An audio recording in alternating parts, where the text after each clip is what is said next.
I won't say the hard part, but this particular word is not really a humor word, but I think it is a good Christmas word.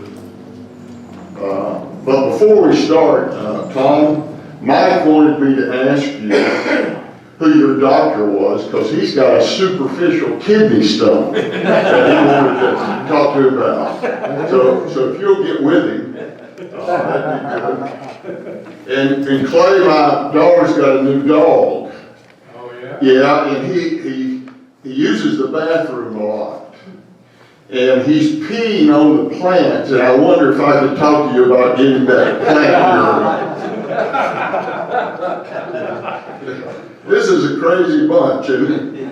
I'm telling you. Hey, Chuck. Yes. Dr. Kevorkian, and I'll give you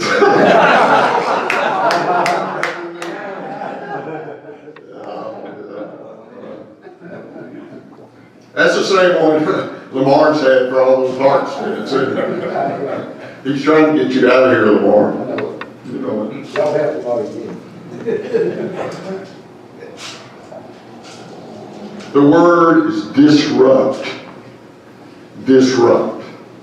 Now I want to tell you what it's not, and then what it is.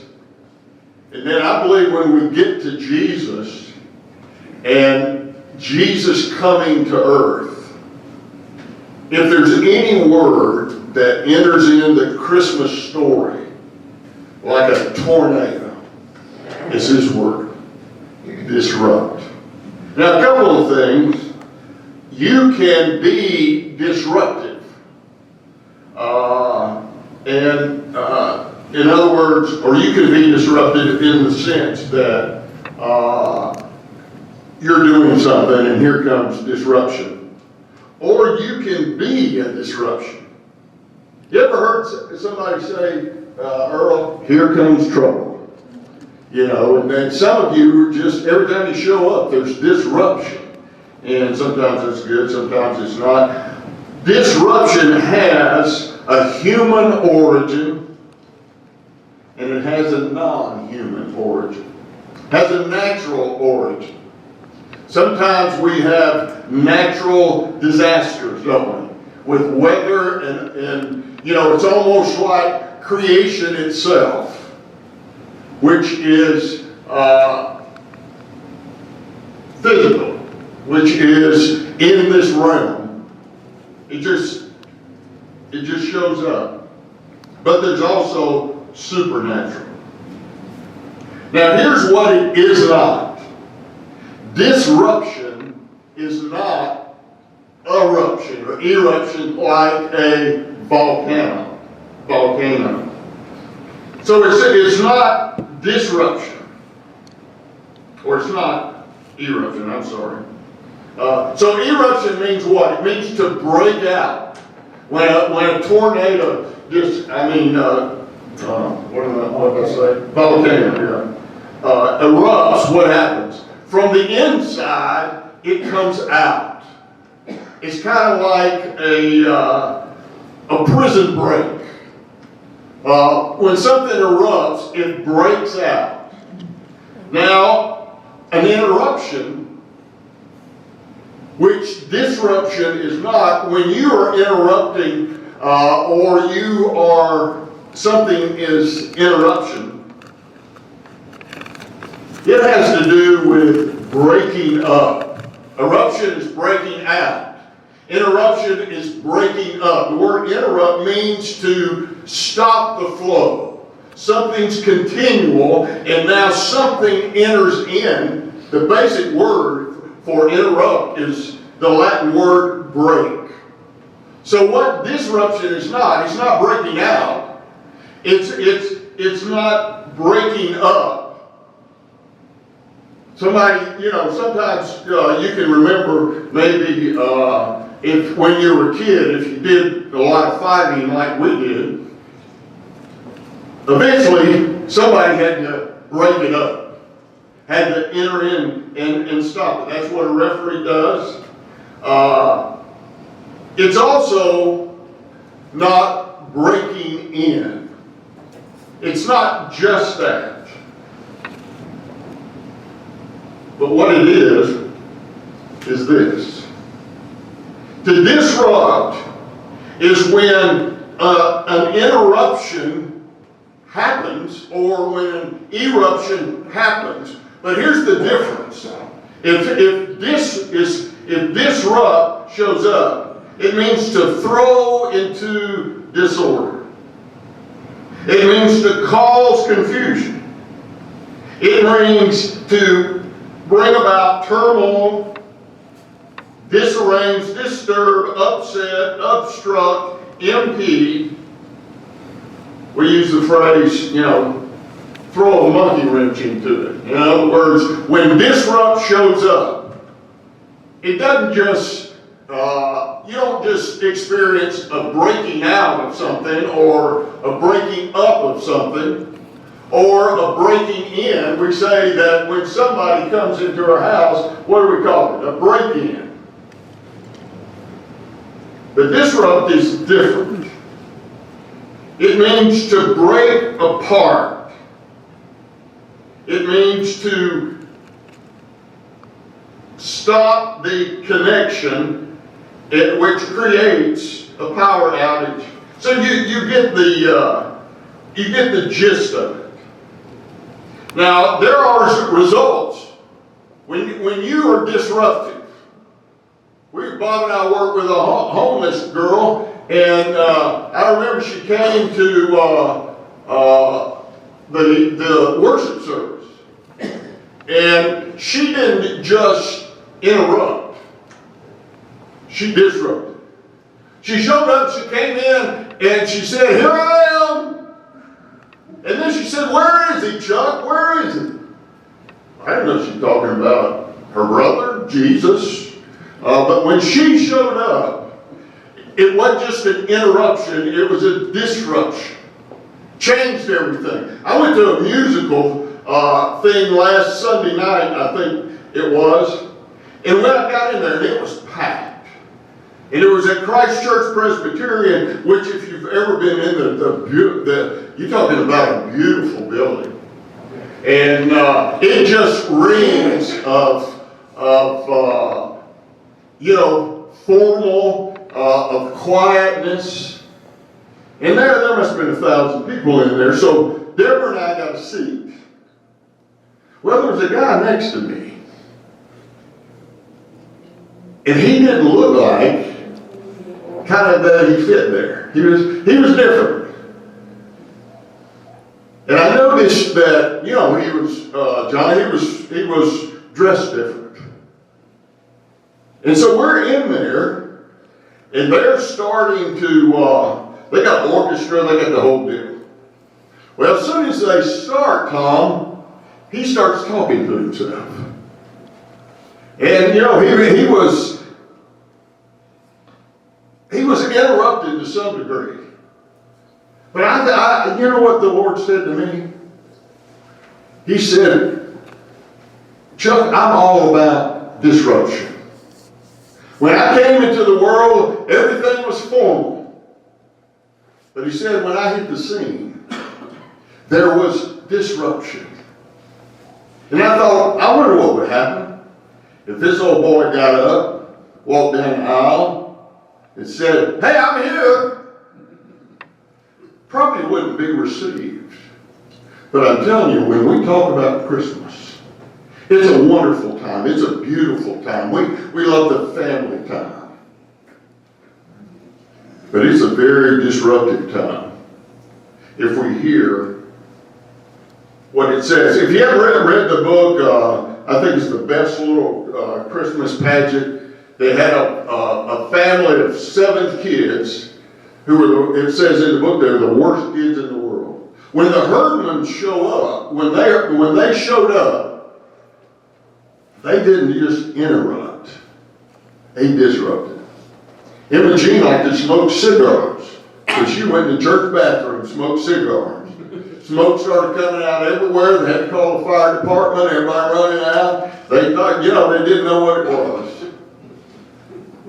Imogene, when she showed up, when they showed up, disruption. One of the things to think, what about you? Disruption can be good. It can be positive. And it can be negative. What does your presence bring to the table? It's an interesting thought. Now let's talk about Jesus. We said that some disruption has its genesis or has its origin from this realm, and usually comes from humans. And then there's a divine realm. But here's the deal about Christmas. You take the human realm and the divine realm and put it together. That's who Jesus was. He was totally man and totally God. And when he showed up, everything started to change. Disruption. It came, and I want you to think about this. When Jesus disrupted, he did it on purpose. That's right. He was deliberately disrupting for our benefit. Think about this. He calmed a storm. Now, he just didn't walk on the water and enter into the storm. He stopped it. He spoke it. And it just stopped. Abruptly. Go out and try it sometime. Lamar, you got a place down there in Florida. Next time they have a big storm, just walk on out there. Speak. I'll take you with me. Okay. Speak to the wind. And we'll take Tom. He's got that superficial blood clot thing. And he must have some connection we don't have. Think about it. What about the temple? He didn't just walk into the temple and say, boys, now, y'all kind of doing it wrong. Let's sit down and talk about it. Nah, that's not what he did. He disrupted the whole thing. Think about Lazarus. Lazarus is in there, and he's been in there 4 days, and he stinks. And when Jesus showed up, he disrupted death and brought Lazarus forth. Think about the Sabbath. Think that when he and his disciples, I think, picked some grain and they did it on the Sabbath, and that's when they started to plot to kill him. You know what he said? He said, I am the Lord of the Sabbath. That disrupted everything. That's when they plotted to kill him. He did that on purpose. Think about when he said, when they let those people down, Doc, tore the roof off, when he said, I have the authority on earth to forgive sin. That was pretty disruptive. Because only God could forgive sin, and what he was saying is, I'm not just a good fellow. I'm not just a good prophet, and I want to help y'all live better. I think y'all need to be more moral. I think y'all need to go to the Sabbath, on the Sabbath to the synagogue. I think y'all need to obey more rules. That's not what he said. You see, he breaks the connection. His presence. Think about this. I'll go quickly. Think about riding into on Palm Sunday. Y'all know that? He rode in on a donkey. You know how he got a donkey? He sent two guys into town, and he said, when you find this guy right over there, just go over there and tell him, the master needs your donkey. That's pretty disruptive. You know how important a donkey was in that day? What about when he was 12 years old? They couldn't find him anywhere. You know about disruptive. Joseph and Mary were going back. And man, there's all kinds of people in Jerusalem. And when they came back, think about this. A lot of people would would say, well, Jesus sinned right there. He disobeyed his parents. No. The disruption was, he said, I had to be in my Father's house. Now we go from a human father to a divine father. But you know, at Christmas time, and I think we forget it, let me just mention 3 disruptions. When Herod, who was a wicked king of the Jews, when he found out about this Christ child that was to be born, who was going to be the ultimate and real king, that disrupted everything in his world. And he killed all the male babies 2 years old and under. That wouldn't have happened if Jesus hadn't come. I don't really understand necessarily that disruption. God didn't kill him. We know Satan was involved in there because he's come to steal, kill, and destroy. When Jesus showed up, things started to happen. Think about the rich young rulers. Talking about bursting somebody's bubble. He said, look, if you can't sell everything you've got and give it to the poor, you can forget about following me. That was pretty disruptive. James and John had to leave their father's fishing business. Disrupted their whole life. What about Joseph? The price he had to pay. And the faith he had to have to marry a 14-year-old girl named Mary. And to stay with her when she ended up pregnant and he hadn't slept with her. And the penalty for that was probably death. And they would be estranged. What we got?